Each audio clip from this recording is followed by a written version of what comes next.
Okay, today we are going to be TIG welding with the TIG 205DS. We are going to try and put tube on this flat piece. We're also going to try doing some flat beads.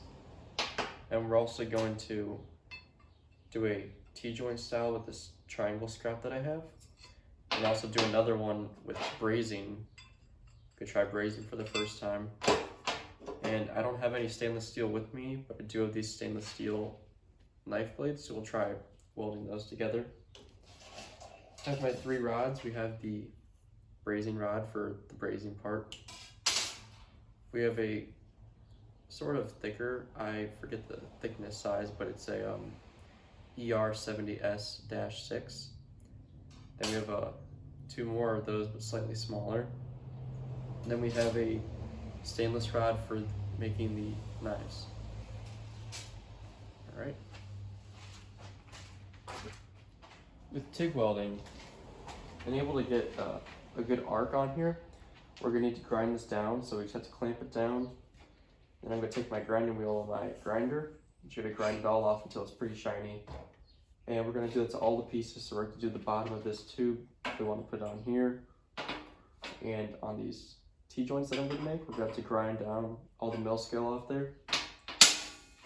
So we'll get to that right now.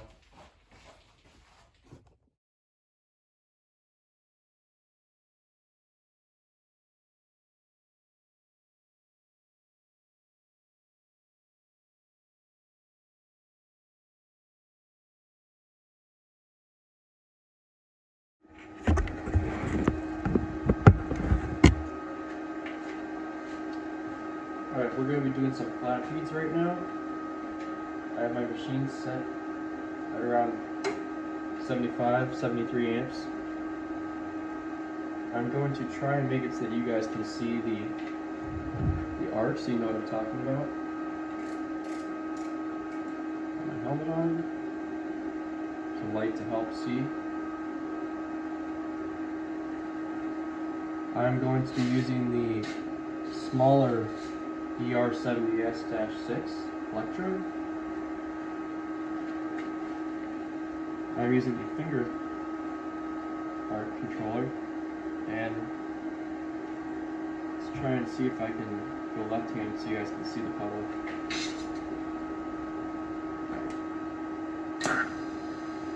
Right here is the puddle. If our fluoride get in there.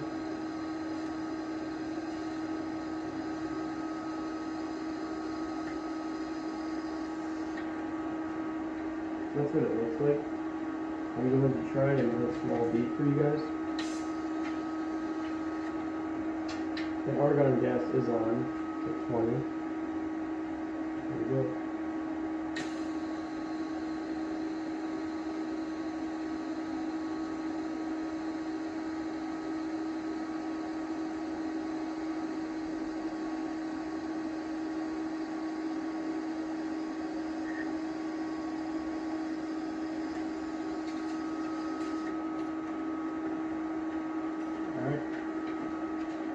Show you guys how that one looks. Came out pretty well. I mean, wasn't the best. I was just trying to show it so you guys could see the puddle. And this one I was still a little bit shaky on, but you can see it lays it nice and flat. There's so much heat that's in there just from 73 amps. Here's some of mine from yesterday. These are okay. This one's pretty nice. And you can see that my bottle is about, when you hit the trigger, that needle will shoot to 20. And this one shows you how full your bottle is. So now we're gonna try putting this small T-joint right here. I'm gonna try and get in there a little bit more so you guys can see. And let's get on to that one. All right, so now we're doing the T-joint, and let's close up my box. I am still going to try and make it so you can see the arc at first. And then I'm going to use the thicker ER70S-6. So that means I'm going to turn up my amperage to about 80, 81.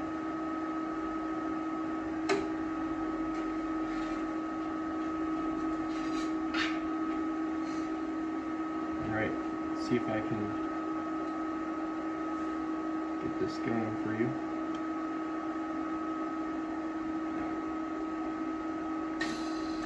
Oh, okay.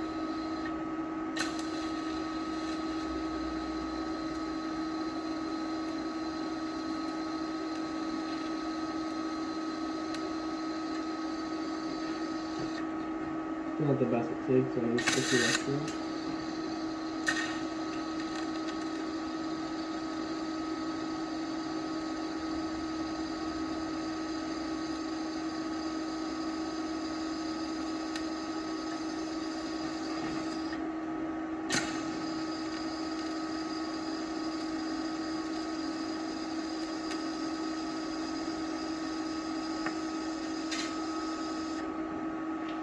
Alright, it looks like my tungsten is slightly contaminated, so I'll show you guys how to fix that. But I'll also show you that bead. It's not the best because my tungsten is contaminated, so I kept sticking it. Alright, that didn't go too well. You can see I kind of got the bead in there, but it wasn't going on both sides. But I also did notice that when I stuck my tungsten, it got all that stuff on there. You really want it to come to a fine point. So what they do recommend is there are bench grinders you can buy, and you just put your tungsten on there after you loosen the tail, take it out. But I don't have one of those, so I'm going to use a grinder.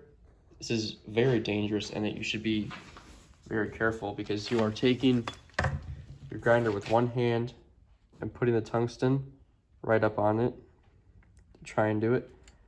It looks a lot better when you do use the grinder, but this other side that I didn't finish, I'll show you guys what it's like when you do have a nice sharp tungsten to use.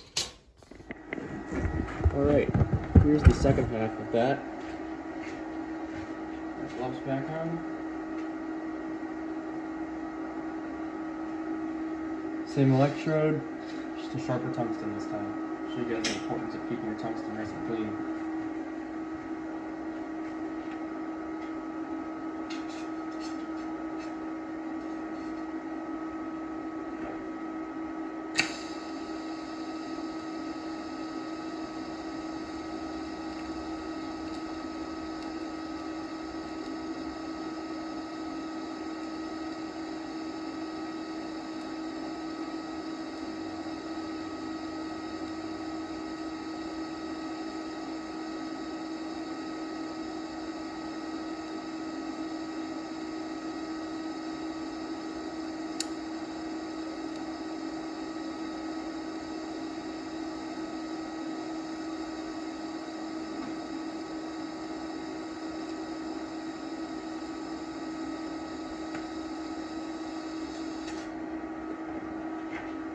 Post-flow to finish. Alright, I'll show you guys how that one turned out. But as you can see, it's a lot more fusioned in there, so if you're doing structural work, this would be a lot better than that.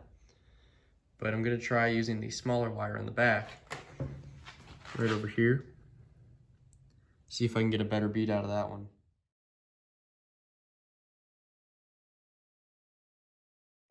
As you can see right there, this one's a lot better. So now over here, I'm going to try brazing and then stainless steel for the first time. All right, so we just welded. I was using it's pretty wet because it's raining out, Lincoln Electric 3350. It's my favorite helmet. I was filming through this other Lincoln Electric Viking Shade 11. And these were some of the welds. I had tried brazing, it did not go too well. As you can see on that one, I was just not good with it. But this is another weld that we did, and I think that one's pretty good. There are also a few others up here that are pretty okay. Right there is pretty nice. These top ones. This back one was pretty okay, but I'm very happy with this machine. I will throw in a few pictures of a project I just did with this machine, making some angled brackets using some of these. This is why we have scrap. For my dad for his bar downstairs. So I'll put a few pictures up now. But thank you for watching. I will have more videos on TIG coming soon, more in depth. and I plan on having a video showing someone new who's never welded before how to weld stick and TIG. They'll have a lot more information, so that video will be coming out soon. But other than that, see you guys later.